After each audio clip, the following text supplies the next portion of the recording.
We begin right now, though, with Trump, who is known for, if nothing else, his reality star TV instincts. He knows about clashes in media narratives. He knows about how you get attention, but he has found himself out reality showed, at least for a day, by the angry Elon Musk. You might have heard the comparisons now to jilted lovers, to breakups, to divorces, to divestitures, whatever you want to call it, whatever analogy you want to use. Trump is trying to wrest back control of a political and media cycle that he clearly lost for a minute there, because Musk came out swinging, smearing Donald Trump with all kinds of allegations, some of which we're not going to repeat because we deal in evidence and news, some of which are just political opinions. Musk saying Trump should be impeached after working with him for the first 130 days.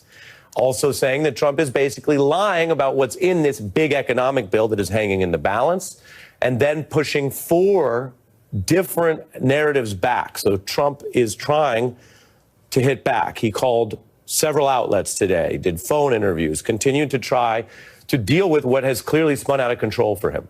He alluded to Musk's alleged drug use, something that we should tell you Musk has denied, but was reported in the New York Times regarding last year activities on the campaign trail. Trump reaching out to CNN to say, and tell me if this reminds you of any friend you've ever had telling you they're over something. Quote, I'm not even thinking about Elon. The poor guy's got a problem. Not thinking about him, just calling around talking about him. Quote, I won't be speaking to him for a while, I guess, Trump said, and then added, I wish him well. He called ABC News to say, quote, you mean the man who has lost his mind?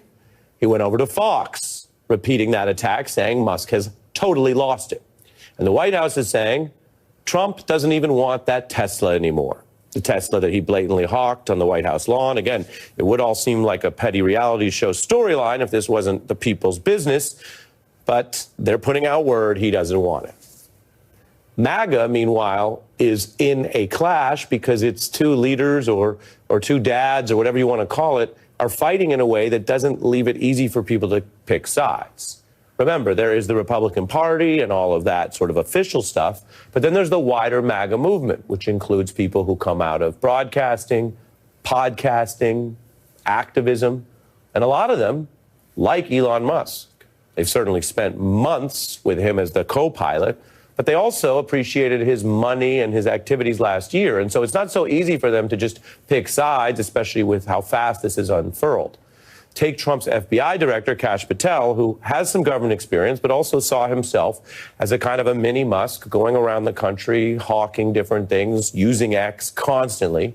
And he ended up learning some of the details about the smears in real time on, of course, appropriately, Joe Rogan's hit podcast. This is going to come up because it's been going on since we've been recording here. Elon and Trump seem to be in a bit of a spat, Joe. You want to check the tweet that Elon just put out a little bit ago? Time to drop the really big bomb. Donald Trump is in the Epstein files. That's the real reason they have not been made public. Have a nice day. Jesus Christ. I'm not participating in any of that conversation. What is Elon? Have a nice day, DJT. Someone should take his phone away. I'm just staying out of the Trump Elon thing. That's way outside my lane. What are they doing? I know my lane, and that ain't it. You can say everyone's always performing to some degree, but you can kind of feel the palpable discomfort. Remember, Musk and Trump have been on Joe Rogan's show with some of the most viewed episodes ever, which is the type of thing they track. Common in all media to track that. And Joe Rogan almost doesn't know what to do with it. The FBI director says quite plainly he's not getting involved. Trump has also been pressed about these accusations, although here you'll see the mics go dead. We're going to have a little discussion now, very private. And I just want to thank you all for being here. And thank you very much, media. Appreciate it. Thank you very much. Mr. President, any response to Elon Musk claiming that the Epstein files? Nice to see you. That's one question this president is not taking. Now, you can see the clear outlines of why this matters, even as there has been so much mockery and sort of people just sort of enjoying aspects of it, or a Schadenfreude aspect of it. But there's a lot of real world implications. And remember, it began allegedly or ostensibly with Musk being mad about the economic bill, the spending. And he's been pretty blunt, saying he didn't get enough for his companies, which is a reminder that for all the talk of efficiency or cutting waste, fraud, and abuse, the thing that has him the most upset isn't anything he claimed that his agency was about or the fixes he wanted to make for the American people.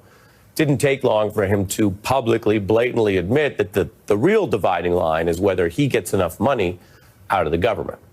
And so Republican lawmakers have been stuck with the bill, the bag, the drama of this as they still try to get the original legislation over the finish line. The blow-up that happened this week was very surprising, disappointing to me. I think a lot of people said they knew it was inevitable, and here we are. There's all a lot of noise right now. I don't think lashing out on the internet is the way to handle any kind of disagreement, especially when you have each other's cell phones. I trust the math from the guy that lands rockets backwards over the politicians. I tell you what, Elon, this is what I'll do. Come down to Texas 22nd District, right? I'll pay your filing fee and run against me. I mean, it's just going off the deep end. He's taken the high ground with Elon and the back and forth online. The battle between Elon Musk and President Trump has gotten incredibly ugly, and it's deeply, deeply unfortunate. I hate to see it. I think America hates to see it.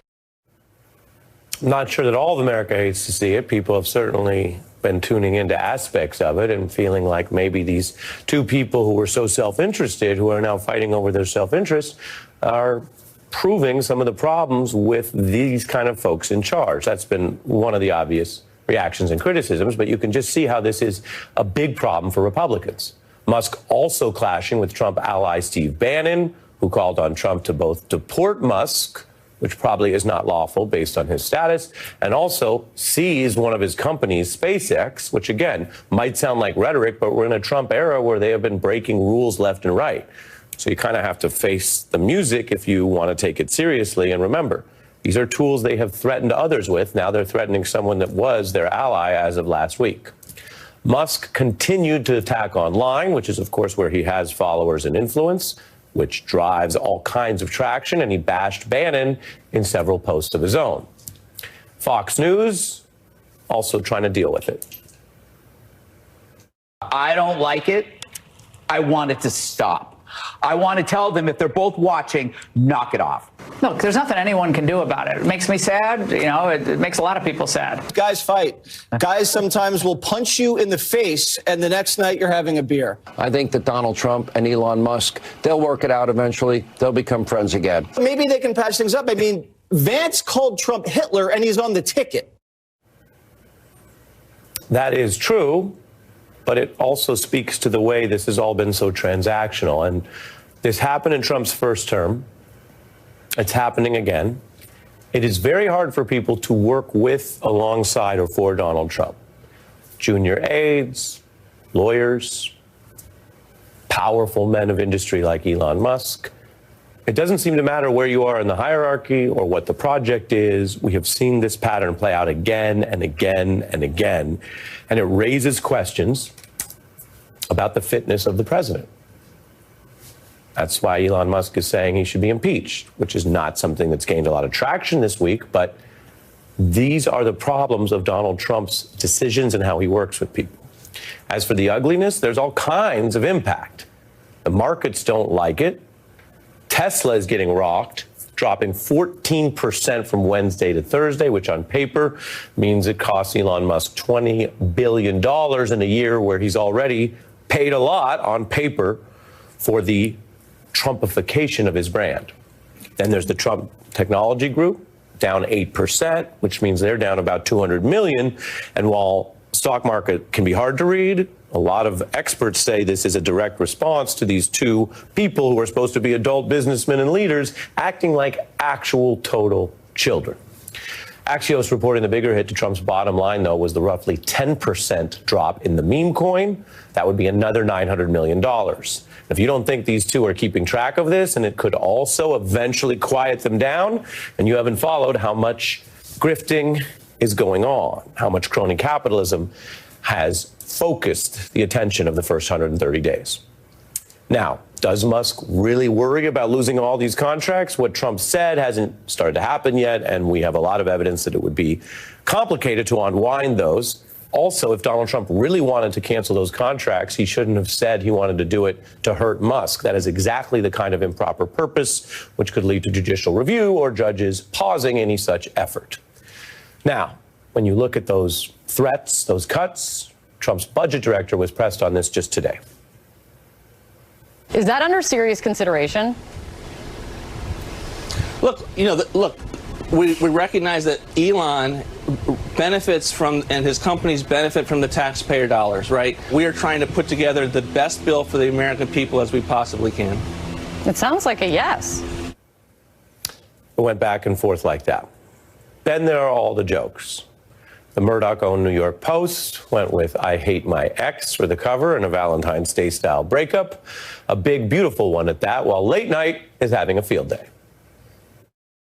Donald Trump and Elon Musk engaged in a very gentlemanly, one might even say scholarly debate on the merits of tax cuts and government spending. And I'm just kidding. They're going at each other.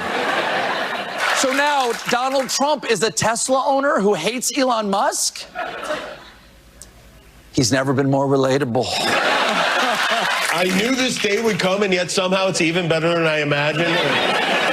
It's like coming down the stairs on Christmas morning and finding a second tree. We are witnessing this battle in real time. They're paying for it a lot. The public may be paying for it when you think about all the misplaced energy and priorities. But it's also the question of how we live now.